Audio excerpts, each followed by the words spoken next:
Hi everyone, welcome to రుచుల ఖజానా. ఈరోజు మనం పండగల్లో తీసుకునే పులిహోర ఏ విధంగా చేయాలో చూద్దాం. ముందుగా స్టవ్ వెలిగించి కడాయి పెట్టుకుని కొద్దిగా ఆయిల్ వేసి దాంట్లో సన్నగా తరిగిన 5-6 పచ్చిమిర్చి వేసి కొద్దిగా వేపాలి.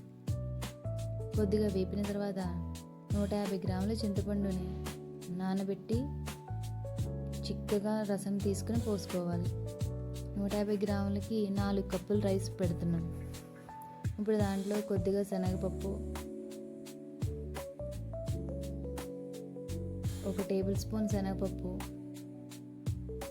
వేయాలి. ఈ చింతపండులో కొద్దిగా బెల్లం ముక్క వేయడం వల్ల పులిహోర టేస్ట్ చాలా బాగుంటుంది. 1 టీ స్పూన్ పసుపు, 2 టీ స్పూన్స్ సాల్ట్ వేసి గ్రేవీ చిక్కగా అయ్యేంత వరకు బాగా ఉడికించాలి.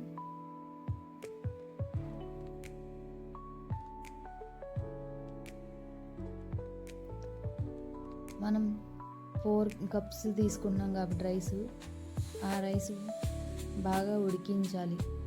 అలాగని మెత్తగా కాకుండా కొంచెం పలుకు ఉండేటట్లే ఉడికించి పక్కన పెట్టుకోవాలి.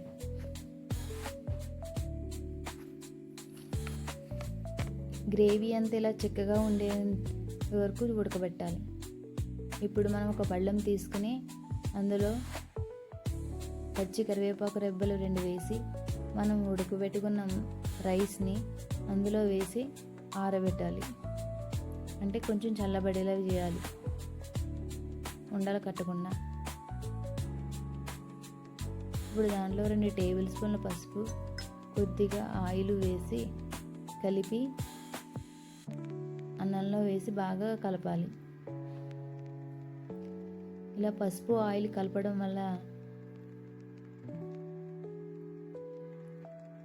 పులిహోర చాలా అందంగా కనిపిస్తుంది అండ్ టేస్ట్ కూడా బాగుంటుంది.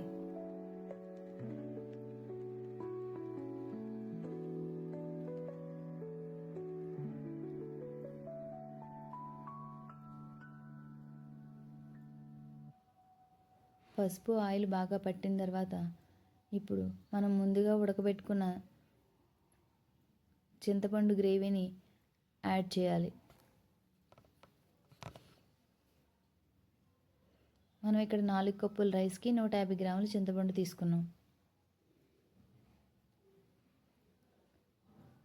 ఇది కూడా కలపాలి అన్నంలో బాగా కలిసేటట్టు. ఇప్పుడు ట్యాంపరింగ్ కోసం అంటే తాలింపు కోసం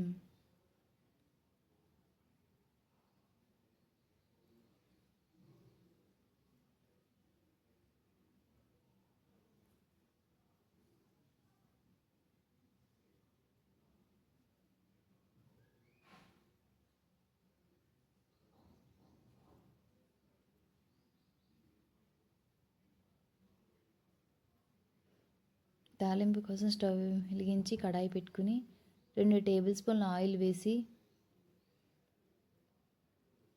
1 టీ స్పూన్ ఆవాలు, 2 టేబుల్ స్పూన్ల మినపప్పు, కొద్దిగా శనగపప్పు, 2 టేబుల్ స్పూన్ల పల్లీలు వేసి బాగా వేయించాలి.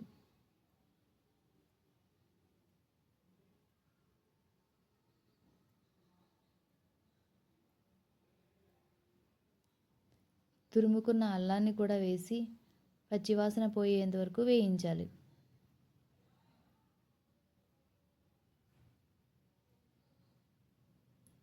ఇప్పుడు దీంట్లో మరి కొంచెం కరివేపాకు, ఎండుమిర్చి ముక్కలు వేసి బాగా ఫ్రై చేయాలి.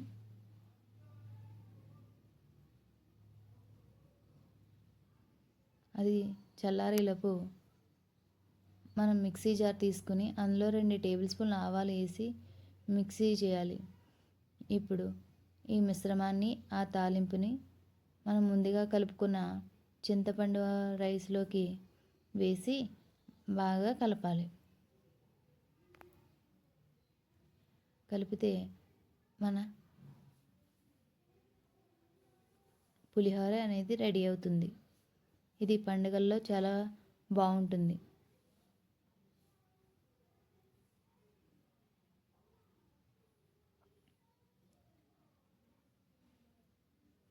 ఇలా చేయడం వల్ల చేదుగా కూడా ఉండదు. దీని పులిహోరకి మెయిన్గా ఇంపార్టెంట్ రైస్ అనేది బాగా మెత్తబడిపోకుండా పలుకు ఉండగానే దింపుకోవాలి. అలా దింపడం వల్లే, అలా ఉడికించుకోవడం వల్ల పులిహోర అనేది చాలా బాగా వస్తుంది. ఈ వీడియో మీకు నచ్చితే లైక్ చేయండి, షేర్ చేయండి. మీరు ఎలా చేస్తారో కామెంట్ చేయండి.